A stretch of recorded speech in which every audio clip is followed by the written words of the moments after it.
Hi, yan. Hello mga lalabs. Ayan, for today's video ay papakita ko lang sa inyo ang mga dumating na mga delivery para bukas. Start na kasi bukas ang Ramadan. So, ayan, pakita ko lang sa inyo. Mayroon na mga karne. Ito ay sheep laham.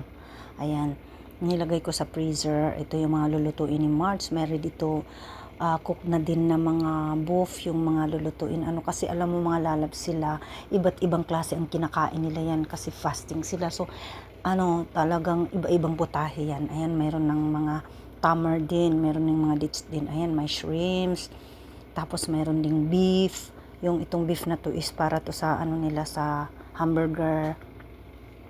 Kasi everyday kasi iba't iba ang putahe nila. Ayan.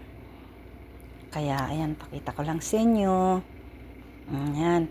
Tapos meron pa kami doong gagawin na para sa sambusa, tapos gagawin namin yun na kasi gusto nilang fresh, ayaw nila yung iba rin naman ng mga in-order nila. So nakalagay muna to lahat dito sa freezer.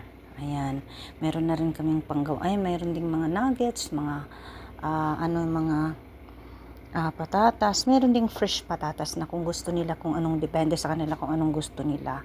Ayan, iba-ibang klase siya. Merong palapad, pahaba.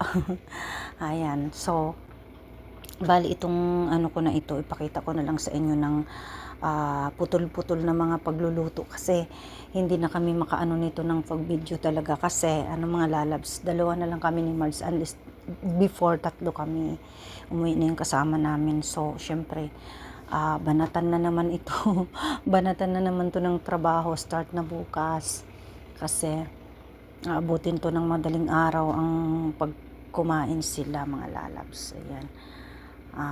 Yan, may sambusa. Pero ayaw nila ng sambusa na ready to make. Gusto nila na talaga yung gagawin tas lulutuin. Hindi naman din everyday. Pag minsan ayaw nila. So ayan, mga lalabs.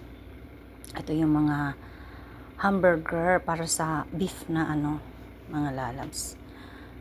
Ganun talaga pag Ramadan. Kaya yung iba nga nagtatanatan talaga ng trabaho. Kasi iba't ibang putahe talang ang ginagawa. Gustong kainin nila.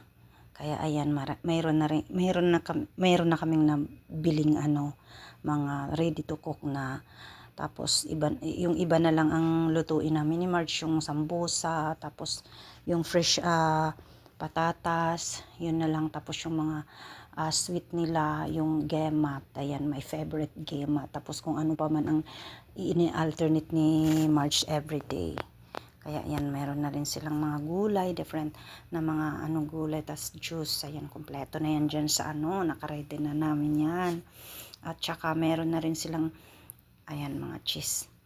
Tsaka tamer. Ayan, iba't ibang klase rin ng tamer. Ayan, dates. Oh, ito sa aming sir, kasi iba-iba ang gusto nilang kinakain na tamer. Ito sa sir namin, itong malalaki na to. Tapos yung maliliit naman na green ay yung sa naman namin, sa aming madam. Tapos yung isang parang hiwa-hiwalay na hindi ganito na masyadong sweet, yun naman sa mga sa binata't dalaga. Ito naman yung green na to sa madam namin. Ito, iba rin kasi ito laman nito, ito yung isa sa madam namin. Tapos yung isa sa sir namin. Iba't ibang klase ang dates. Yan, magdadala ako nito, manghingi ako nito kay kay March. Sabihin ko kay March, tabihan ako ng ganito. Kasi magdadala ako, patitikmin ko yung mga kaibigan, yung mga yung ko, pamilya ko. Ayan, para makatikim man lang nito. Masarap to. Pinapares nila to sa nila, kape. Nagagawa sila. Ito. Tapos ito naman yung ito yung tinatawag na bimto. Ayan, yan yung iniinom nila pagka pangalawang kain nila. Ayan. Tawag dito ay bimto. Iniinom ng pare. Hindi, joke lang. Ayan. Umiinom din kami nito pag kami na rin kumakain. Ito na lang din. Parang juice nila. Ganon. Ganers. Ito ay bimto. Ayan na ang preparation ng aming table. Ayan. preparation ng aming table para sa kanilang pagkain mamaya. At ngayon, magsisimula na kami ni Marge sa kusina. Ayan na. Sabi niya magpapasting siya. Tapos, tingnan mo, kumain, di makatiis. Oh, tingnan mo. Kumain. Ang usapan namin, magpasting siya. Oh, ngayon kumain, oh, tingnan mo. Oh, tingnan mo, hindi niya makaya. Oh. Ang sabi, oh, naggawa na ako ng ano, kasi sabi ko, maglagay ka sa ilong ng ano para hindi mo maamoy. Pero hindi, tingnan mo, binanatan na yung ano, oh. Oh. Yung akong gamot. Hindi makatiis. Wala yung fasting na yan. Wala. Ito yung mga pagkain sa Ramadan, mga lalabs, yung gagawa na. Ginawa ako ng sa, ano, ito, yan. Ganito ang magawa ng ano. Ano to, kahapon baka. Halot natin sa ganito. Yan. Tapos, pero ano, tapos na rin ako gawa ng sambusa. Talaga pagkain nila dito.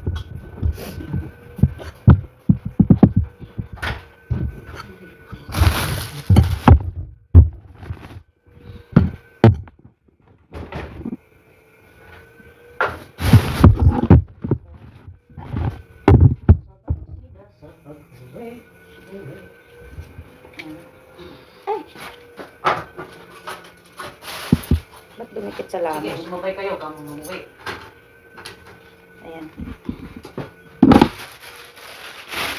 Parang sumama siya. Siyempre, isipin lang, taga mong hindi umuwi, baka sabihin, maraming pera sila. Marami yung tindira ko yan. Nagbabantay sila ni Laika, itinakas niya ang pera ko. Sino yan? Yan, oo. Kasama niya sa tindahan niya ng anak ko. Noong nagtigil mo ng anak ko kasi nga lilipat siya sa yung Pampanga, doon sila ano. Malaman-laman umuwi sa Quezon province. At dinala ang pera ko. At hiramin ko muna ito ulay sa mama mo, ibabalik ko. Hindi na bumalik sa Pampanga. Doon na ginamit ng pera ko. Yan ba siya sabi mo na? Oo. Yung ginaibisan ko, sabi siya sa chat namin na ano. Para naman i-upsat siya. Ay!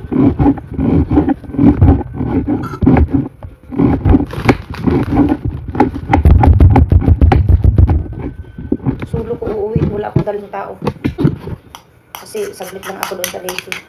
Bisitahin ko lang. Kasi kung may kasama ka pa, sasabihin, ay, punta muna tayo sa dito. Kaya nga. Ay, ano muna tayo? Ayan pa yung pinsan ko, sabi niya. Kasi piyesta sa amin yan. Piyesta sa amin yan, sabi ng pinsan kong isa si Janjan. Yung may sasakyan, sabi niya. Oh.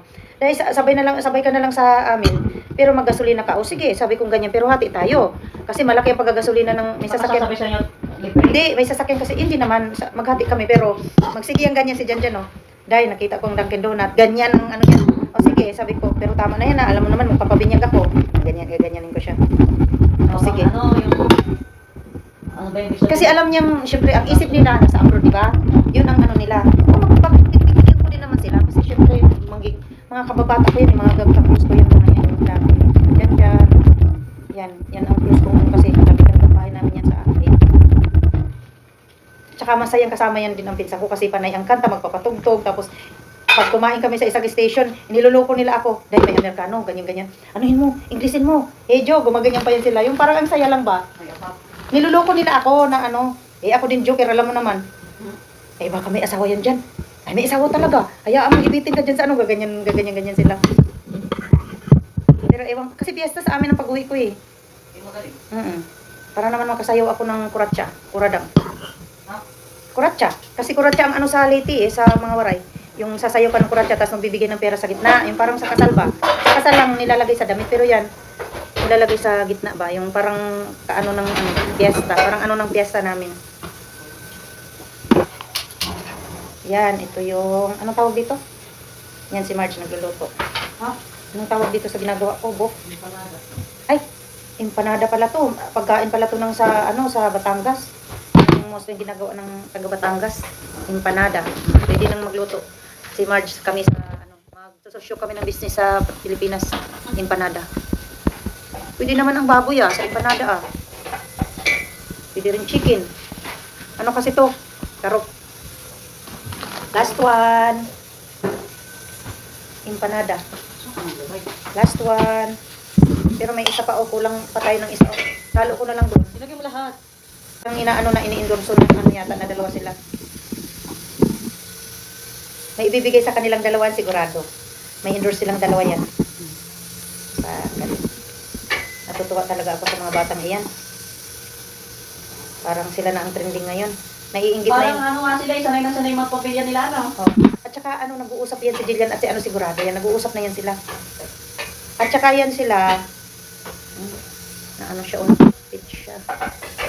Huwag na lang itong isali. Yan, tapos Parang nga na. sila sanay na sanay na. Nag-uusap sila yan. Ito yung book. Mas na.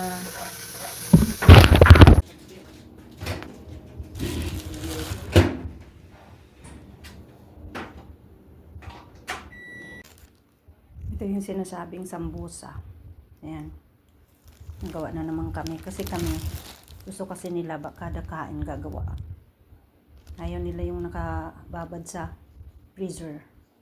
Kaya yan, matrabaho. Nabilis dapat ang kilos namin ni Marge. Ayan ang zambuza. Ayan, order ang amo namin ng lulutuin ni Marge sa pagkain nila sa araw-araw. Ayan. Ayan ang kinakain nila. Ayan. Ito yung niluluto ni Marge araw-araw sa kanilang putor. Ayan. Ito yung kanilang pagkain. Nag-order sa amo. Ayan ang niluluto araw-araw sa Ramadan.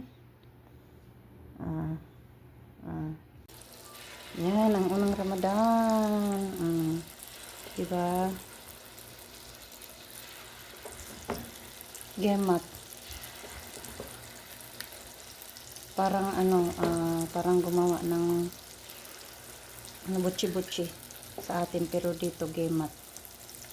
Unang gawa ng Ramadan. Kagabi nag-ano kami, anong tawag doon? Suhor. Nagsuhor, pero walang ganito ka pag ano pa lang. Ganyan gumawa, pinapalabas lang ni Marge sa Tapos mas kayo nun nagawa. pinapadaan niya sa mga parang daanan ng ano yung turutot. Ito na yung finished product niya. Ayan. Pagkatapos niyan, lalagyan niya ng sukal. Ito Ayan. Lalagyan niyang mamaya ng asukal. Ayan siya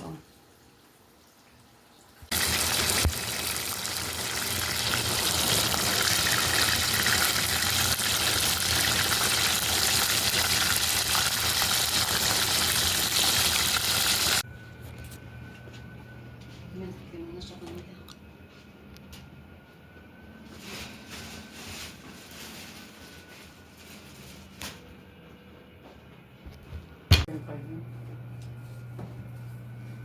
Iyon. Hindi ba iyan ilalagay? Kaya ba? Ba't hindi mo na nilagay? Kaya na maglalagay kasi sa walang dugon.